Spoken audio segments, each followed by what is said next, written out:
নমস্কার, আমি বঙ্গীয় সাহিত্য সংস্থা ভিলাইয়ের একজন সদস্য।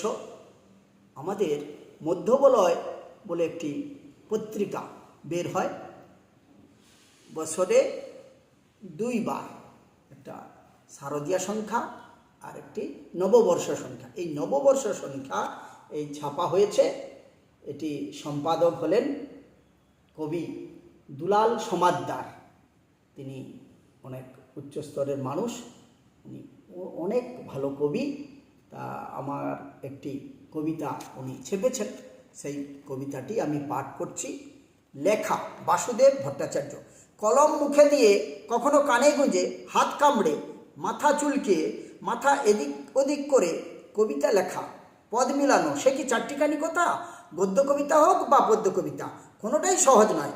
মন থেকে আসে কবিতা, আবার কখন মনেই থেকে যায়, বের হতে চায় না। কিছুক্ষণ ঘুরতে হয়, প্রয়োজনে নেশা টেশাও করতে হয়, ভাবতে হয়। এ যেন শিশুর জন্মগ্রহণে মায়ের গর্ভ যন্ত্রণা। তারপর হয়তো কাছাকাছি শব্দ আসে, কখনো সঠিক এসে কবির মনকে সার্থক করে যায়। নমস্কার, আপনারা সাবস্ক্রাইব করবেন এই চ্যানেলটিকে এবং শেয়ার করবেন, যদি ভালো লাগে লাইক করবেন।